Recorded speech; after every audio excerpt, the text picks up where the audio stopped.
et bienvenue dans Compliance Without Comma, le podcast qui parle cybersécurité, gouvernance, normes ISO sans comma. En tout cas, pas encore. Aujourd'hui, on va parler philo. Oui, oui, philo. Et non, ce n'est pas une erreur dans le titre. Tu vas voir, ça va te parler de toi, de ton job, de ta boîte. Je me rappelle le secours de philo un peu chelou dans mon cursus tech. J'ai alors 18 ans, tout juste la réto en poche, le bac, pour mes amis français. Je découvre mes premiers cours en informatique industrielle, électricité, moteur, assembleur, langage C, logique. Et là, bim, un ovni, un cours de philo. À l'époque, je râle. Je veux du code, pas du Platon. Mais aujourd'hui, c'est un des cours qui m'a le plus marqué, bien plus que les schémas de circuit logique. Alors, est-ce que tu es prêt à découvrir le mythe de la caverne? C'est quoi cette histoire de la caverne? L'allégorie de la caverne, c'est une image forte de Platon, une sorte de petit théâtre pour parler de la vérité, de l'illusion et de ce qui nous enchaîne. Imagine, des gens sont enchaînés dans une grotte depuis toujours, ils regardent le mur du fond, ils voient des ombres. Pas la réalité, juste des reflets, des projections déformées. Et pour eux, c'est ça, la réalité. Et là, un jour, l'un d'eux s'échappe. Il monte à la surface, il découvre la lumière, le vrai monde, la vérité. Il est ébloui, perdu, chamboulé. Puis il comprend, et il redescend pour prévenir les autres. Et tu sais quoi? Ils ne le croient pas. Ils le trouvent bizarre, dérangeant, parce que leur zone de confort, c'est l'ombre. Ça ne te rappelle rien. Les entreprises qui te disent, on a toujours fait comme ça, on est déjà compliant, pourquoi changer? Elles sont bien au fond de leur caverne. Et toi, tu débarques. Tout fier de ta lumière ISO 27001, tu es l'expert. Et là, tu passes pour le zozo qui veut tout changer. Tu connais la métaphore de la grenouille? Tu la mets dans une casserole d'eau froide. Tu chauffes doucement, elle s'habitue et puis elle meurt. Quitte. Mais si tu la balances dans de l'eau bouillante, elle saute direct, elle réagit. Nous, on est un peu pareil. On s'habitue à nos conforts médiocres, à notre pseudo-conformité, et on se laisse endormir.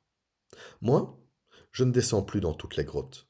Si je sens que les entreprises veulent juste cocher la case, que le ciseau est là pour décorer, ou que le consultant est vu comme un vernis RGPD ou compliant, alors je passe.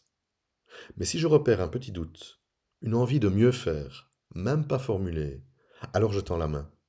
Parce que ce chemin-là, il est long, inconfortable, remuant, mais il en vaut la peine.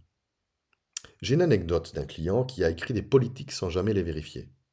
Il a créé sa propre ombre en fait, autodéclarée, et sans l'audit à l'époque. Mais ils ont fait la démarche de vouloir être accompagnés pour être audités. Il m'a demandé de vérifier si son business était aligné sur les politiques. Et s'il savait qu'il y avait des écarts, il ne les connaissait pas et il ne connaissait pas l'ampleur. Dans une des politiques, la date de révision datait de plus de 4 ans. J'ai commencé par demander si c'était toujours d'actualité. Tu vois le rapport? Mais comme il m'a demandé la vérité, je l'ai accompagné. Ils étaient prêts à changer. Et dans ton quotidien, combien de fois tu as vu des dashboards avec que des KPI verts, alors que tout flambe derrière? Ou rouge, mais tout le monde s'y est habitué car c'est rouge depuis des mois. Des audits où tout est OK, et tu sais que sur le papier, ça fonctionne bien, mais quand tu discutes avec les gens, ce n'est pas le retour que tu as. Petite conclusion moderne. Tu sais, Platon, il avait sa caverne. Mais nous, on a eu Matrix. Et dans Matrix, Morpheus te tend une pilule. La bleue pour rester dans l'illusion, la rouge pour voir la réalité. Alors je te pose la question, tu prends laquelle? Moi j'ai pris la rouge. Et depuis, je ne redescends plus dans toutes les grottes. Il y a un film également avec Jim Carrey, The Truman Show. Attention, hein, spoiler alert. Quand il se rend compte à la fin qu'il est le sujet d'une télé-réalité et que sa vie est créée de toutes pièces, il le prend avec effroi. Et aujourd'hui, si je prends tout ce qu'il se passe autour de nous avec l'IA, ne sommes-nous pas en plein dans le mythe de la caverne? Dans notre confort? Dans notre incapacité de juger et de réfléchir? On lit une réponse faite par IA et hop, on croit que c'est la vérité. Mais c'est quoi au fond? Un biais? Parce qu'il y en a. Une projection? Une ombre? Exactement comme dans la caverne. Et toi, quel est ton mythe de la caverne? Peux-tu reconnaître les illusions de ta boîte, tes chaînes invisibles, le confort qui empêche d'évoluer au quotidien vers une meilleure conformité? Es-tu curieux? Et tu cherches la ceinture noire en cybersécurité? Ou bien tu viens de débarquer et tu es ceinture blanche et tu penses que tu vas tout casser? Si cet épisode t'a parlé, si toi aussi tu as croisé des gens amoureux de leur chaîne ou prisonniers de leur chaîne, alors pense à laisser 5 sur Spotify et ou sur Apple Podcast ou l'inverse. Ça m'aide beaucoup et ça fait découvrir Compliance Without Comma à d'autres. À très vite pour un nouvel épisode.